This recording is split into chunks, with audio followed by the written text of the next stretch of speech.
बिस्बो को सब्सक्राइब करें और इस बेल आइकन को दबाएं और घिसी पिटी खबरों को देखें मजेदार कहानियों में।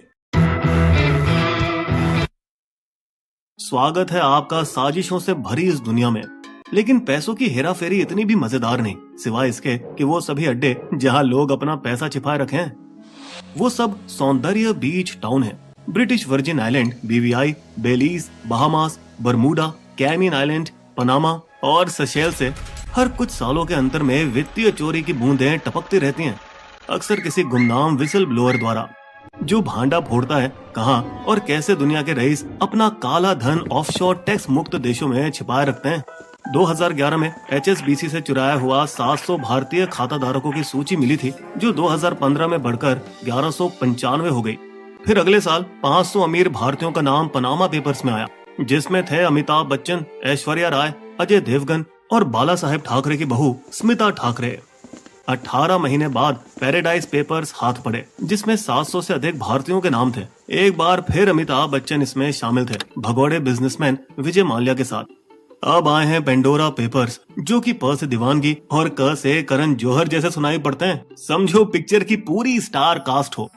इस बार अनिल अंबानी का नाम निकला, जिन्होंने अपने प्रतिनिधियों के साथ करीबन 10,000 करोड़ रुपए उधार पर लेकर 7 ऑफशोर कंपनियों में निवेश किया 2007 और 2010 के बीच। हाय, क्या दिन थे जब वो दुनिया के 10 सबसे अमीर लोगों में शुमार थे।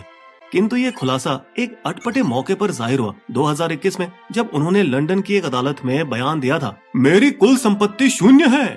पेंडोरा पेपर्स ये भी बताते हैं कि सचिन तेंदुलकर और उनका परिवार 2007 से एक बीवीआई कंपनी में 60 करोड़ रुपए के शेयर के मालिक थे। बीड़ू जैकी श्रॉफ एक लौते बॉलीवुड के नाम है, जिन्होंने न्यूजीलैंड के एक ट्रस्ट में निवेश किया, जिनके पास स्विस बैंक खाता और एक बीवीआई कंपनी भी थी। जिक्र किया गया राजीव गांधी के मित्र और साथ ही पायलट स्वर्गीय सतीश शर्मा का भी, जिन्होंने चुनाव आयोग से छिपाया था कि उनके परिवार को एक विदेशी ट्रस्ट से फायदा हुआ जब वे 1995 में पेट्रोलियम के मंत्री थे। हालांकि जो चीज पहली नजर में गड़बड़ लगती है, जरूरी नहीं उसमें झोली हो। अनिल अंबानी की कंपनी दुनिया भर में फैली थी और कोई कानून नहीं टूटा अगर उन्होंने किसी भी संपत्ति या व्यवसाय में निवेश किया हो, कंपनी के तौर से या व्यक्तिगत रूप में। तेंदुलकर और जैकी श्रॉफ के ससुराल विदेशी हैं, सतीश शर्मा की पत्नी भी, इसलिए उनका विदेशी कंपनियां स्थापित करना या उससे लाभ लेना कोई गलत नहीं। ना तो वे भगोड़े हैं, ना ही उन्होंने जनता का पैसा चुराया, जैसे नीरव मोदी ने किया था शेल या केवल नाम की कंपनियों द्वारा, जो खासकर पैसे छुपाने और चुराने के लिए बनाए गए थे। या कम जाने माने ललित गोयल, जिनके बारे में पेंडोरा पेपर्स दिखाती है कि उन्होंने घर खरीदारों के 500 करोड़ रुपए 4 ब्रिटिश वर्जिन आइलैंड की ट्रस्टों में ट्रांसफर किया था और ऐन मौके पर दिल्ली अंतर्राष्ट्रीय हवाई अड्डे पर पकड़े गए, जैसे वो देश से भागने की कोशिश में थे। कम संभावना है उन बाकी लोगों की भी जो पेंडोरा पेपर लिस्ट में आए कि उन्होंने किसी प्रकार से कानून तोड़ा है। हालांकि ये वाला लीक पहले वाले लीक से इस तरह अलग है कि इसने बताया है अब अमीर अपने धन को बचाए रखने के लिए किन किन नए तरीकों का इस्तेमाल करते हैं। जब भारतीयों ने 60 और 70 के दशक में पहली बार अपना काला धन विदेश भेजना शुरू किया था, तो वे लगभग सारा पैसा हवाला से यानी भरोसे पर भेजा करते थे। स्विट्जरलैंड में खाते खोले गए और वहाँ नकद जमा किया गया। बैंकर ने एक सवाल तक नहीं पूछा। 1980 और 90 के दशक के आखिर में दुनिया जागने लगी कि उनके देशों से करोड़ों अरबों डॉलर की हेराफेरी हुई थी। अपनी करतूतों को छुपाने के लिए अकाउंटेंट्स अलग अलग ऑफशोर देशों में क्रॉस होल्डिंग के साथ कई कंपनियां खोलकर अधिकारियों को चकमा देने की कोशिश में लग गए। जहां जुलाई 2020 में IT अधिकारियों ने उन पर जुर्माना डाला उनके 196 करोड़ रुपए पर, जो कि 2004 से HSBC की जिनेवा शाखा में पड़े थे। न्यायाधीश ने उनकी याचिका की खिल्ली उड़ाई। मुझे नहीं पता कि मुझे पैसे किसने दिए, मुझे दिए, मैंने ले लिए। वो कोई मदर टेरेसा नहीं कि कोई अनजान व्यक्ति उन्हें बिना मतलब करोड़ों रुपए दे दे। ऐश्वर्या राय से भी ईडी ने हाल ही में पूछताछ की, उनके 2004 में खोली गई एक ऑफशोर कंपनी में अवैध रूप से पैसा रखने के आरोपों पर।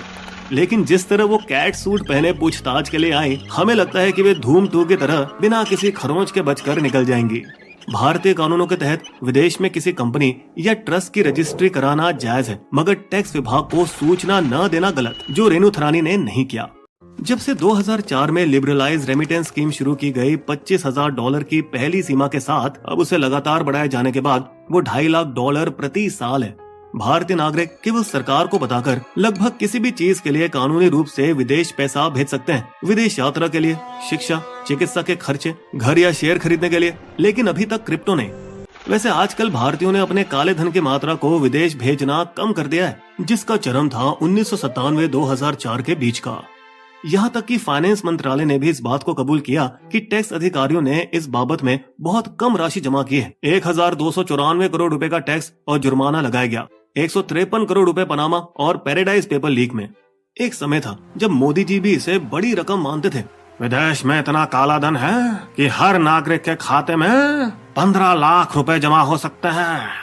हालांकि सरकार के अपने खुद के 2014 के 3 अलग अलग एजेंसियों के अध्ययन से ये पता चला है कि हकीकत में 90 से 97% काला धन तो भारत देश के अंदर ही बैठा है। यूपीए 2 सरकार के तहत 2010-11 में तब के वित्त मंत्री प्रणब मुखर्जी द्वारा शुरू किया गया यह अध्ययन मोदी की मेज पर पहुंचा उनके प्रधानमंत्री बनने के शुरुआती महीनों में। माना जाता है कि इन्हीं रिपोर्टों के आधार पर उन्होंने नवंबर 2016 में नोटबंदी करने का फैसला लिया, इस इरादे से कि देश के अंदर जमा काले धन को खत्म किया जाए। बिजनेस वाले जो होते हैं अब ज्यादातर नियमों से चलते हैं और जनता जनार्दन जानती है कि असल में किसके पास है सारा काला धन। वैसे सरकार अभी भी छुपे धन को निकालने के लिए छापेमारी कर रही है, लेकिन केवल विपक्षी नेताओं पर। लेकिन उस दिन जब वो अपनी ही पार्टी के किसी मंत्री को भ्रष्टाचार का आरोप लगाकर गिरफ्तार करेगी, तभी ये संदेश फैलेगा कि सरकार इस मुद्दे को गंभीरता से ले रही है। बिस्बो की शायरी, काला पैसा छिपा रहे जो जाकर विदेश, पंडारा खोलता उनके सारे केस, कागज में जो दर्ज हैं बड़े हैं वो कुछ नाम और बड़े कुछ और जो फरमाते आराम।